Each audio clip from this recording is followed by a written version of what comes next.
हरियाणा में और दिल्ली में भी अटेम्प्ट टू मर्डर और इवन अब रिसेंट वाला मर्डर और एक्सटॉर्शन के मुकदमे थे। तो ये हमारा एक मुख्य वांटेड क्रिमिनल रह गया था, तो इसका अरेस्ट अभी बाकी था।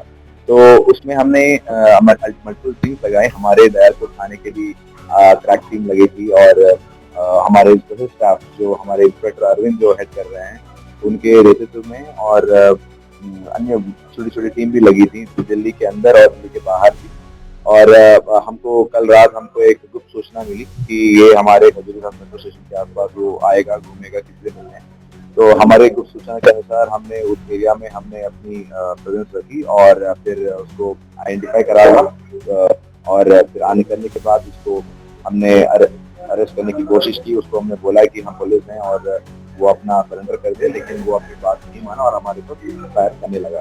तो उसी दौरान हमने अपनी कंट्रोल फायर करीब हवा में मारा, हम गोली उसको बोलने के लिए कि वो ना करें, फिर भी हम वो कंटिन्यू फायर करने लगे। तो हमने जवाबी हमला करना पड़ा और उसमें हमने कंट्रोल तरीके से उसके पैर के ऊपर गोली मारी और उसमें उसको लेफ्ट पैर के नीचे उसको गोली मारी। इसमें ये फिर भी भागने लगा, फिर भी हमने उसको सब कुछ पकड़ा। तो इसमें आगे जाके हमें ये बोलना चाहता हूँ कि ये जो राशिद मर्डर केस में हमने कुल अभी तक इसको मिला के हमने 5 लोगों को पकड़े हैं और हमने इस केस को हमने पूरी अच्छी तरह से जांच की है और बहुत सारे अन्य एविडेंसेस भी हैं।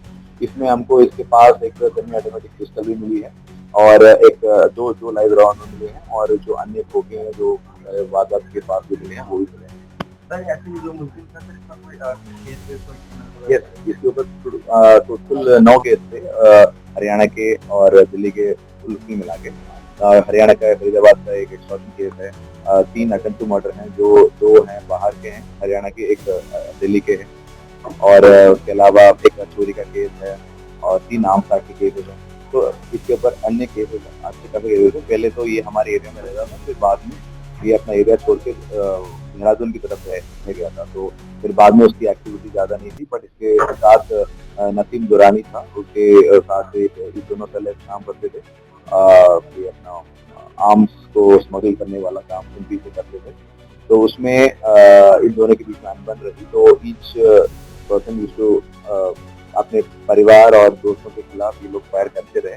तो उस मामले में इन दोनों का झगड़ा बढ़ता रह गया और पिछले वाला जो राजा मेवाती जो हरुण के मामा था, तो उसके ऊपर भी नसीम दुरानी ने फायर किया था, उसमें भी हमने अन्य लोगों को अरेस्ट किया था। तो ये वाला हरुण जो मुख्य कड़ी थी इस राशिद मर्डर केस में, फाइनली